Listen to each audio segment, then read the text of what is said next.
Do you know where your driver leads are coming from? Does it even matter? Well, of course it does. Being able to accurately track data and measure exactly where your leads are coming from gives you the ability to adjust your spend and get the most out of your campaigns. That's where lead attribution models come in. Hi, I'm Joshua Miller with Randall-Reilly, and today I'd like to talk to you about the importance of lead attribution and the different models available to you to measure that attribution. But first, don't forget to like, share, and subscribe. Click that little notification bell to make sure you never miss out on a new video. If you'd like to know more information on anything you hear today or our thoughts on driver recruiting in general, you can go ahead and sign up for our weekly driver recruiting newsletter. I'll leave the link down in the description. And of course, you can find more information over on Randall-Reilly.com. And now that all that's out of the way, let's dive into lead attribution. An attribution model is the rule or set of rules that determines how credit for sales and conversions is assigned to touch points in conversion paths. Basically, it means you're using a system to track and measure exactly where your leads and/or conversions are coming from. There are several lead attribution models that allow you to see where your generated leads are coming from. So when someone asks, which attribution model is the best? The answer really comes down to the details of that fleet and what they are trying to accomplish. And there's also the added wrinkle of what you choose to measure attribution of. Are you looking for what converts best within a single campaign, or are you most interested in the big picture and applying attribution to a series of campaigns? Single touch lead attribution is the most basic form of lead attribution. When you use a single touch model, it means that all of the value of a generated lead is assigned to a single point of contact. Every other interaction a driver may have had within a particular campaign or with other campaigns, when you apply this model to multiple recruiting campaigns, are essentially ignored. This type of lead attribution can be broken down even further into two major models.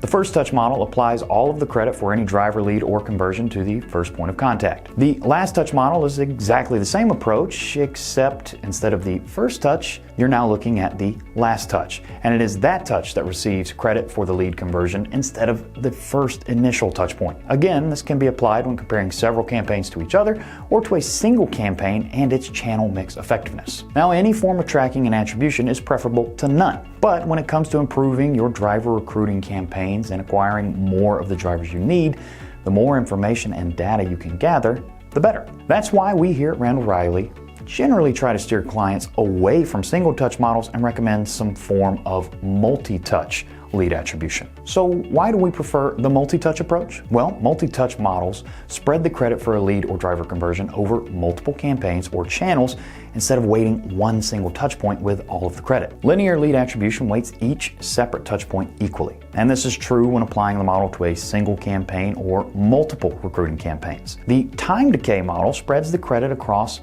all touch points, but instead of weighting each contact equally, those closer to the point of conversion receive more credit. Then there's the position-based attribution model. It takes the concepts of linear and time decay models and kind of mixes them together. Every touch point receives credit, but the initial and final points of contact take most of the credit. Everything that happens in between that first and last touch point, divide the rest equally. Which brings us to the big question: which approach or model is right for you? The data and insights you can gain from implementing lead attribution is truly invaluable. And when it comes down to figuring out exactly which type of model to use, it's all about pinpointing the model that best serves your purposes. Single touch models allow you to gather basic information without overly complicated techniques, but its limited scope fails to account for the numerous interactions it typically takes to move a driver from prospect to lead to hire.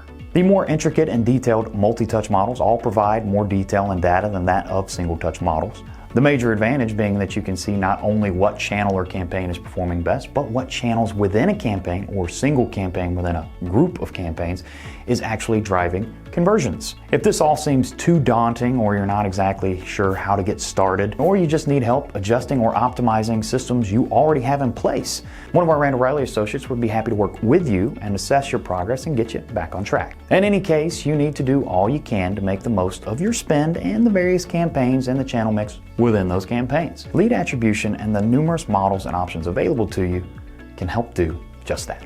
Hey everybody, thanks for checking out our video today. If you haven't already, don't forget to subscribe to our channel, where you can watch videos that cover recruiting topics like attribution and this. If you want to know more or have any questions about lead attribution, you can leave a comment or follow one of the handy dandy links that I've left for you in the description below, or you can head over to Randall-Reilly.com.